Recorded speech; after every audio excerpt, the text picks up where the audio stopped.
अहम खबर से आपको आगाह करते चलें कि कराची सदर ऑल पाकिस्तान गोल्ड ज्वेलर्स की शिकायत पर सदर सोना सिल्वर मार्केट में एफआईए ने छापा मार कार्रवाई की है, जिसमें सोना और चांदी के ताजिर महमूद लाखानी को भाई समेत गिरफ्तार कर लिया गया।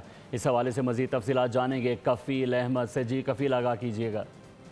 देखिए, सदर मार्केट के अंदर जो है वो एफआईए ने छापा मारा है और उसके बाद जो सोने के ताजिर है महमूद लाखानी, उनको गिरफ्तार किया गया है। इस हवाले से हमारी जो बात हुई है कासिम शिकारपुरी जो सदर हैं all Pakistan jeweller manufacture association की, उनका कहना ये है कि यहाँ जो है वो नासिर भी के गैर कानूनी मशीनें जो कि चांदी की थी, उसके अलावा बिस्किट और डाइयाँ भी मौजूद थी, जिनको जो है वो एफआईए ने जो है वो कब्जे में ली। उनका ये कहना था कि उन्होंने बाकायदा खुद जो है एफआईए को कॉल किया है और उनका कहना ये था कि हम अपनी सफ़ों में ऐसे लोगों को बर्दाश्त नहीं कर सकते जो कि गैर कानूनी जो है वो बाकायदा इस कारोबार में मुलव्वस हैं। उन्होंने कहा कि ऐसे जो भी लोग होंगे उनकी ना सिर्फ निशानदेही की जाएगी बल्कि उनके जो है वो एफआईए या दीगर जो कानून नाफिज करने वाले इदारे हैं उनके हवाले किया जाएगा। जी बहुत शुक्रिया कफील अहमद, आप तफसीलात से आगाह कर रहे थे।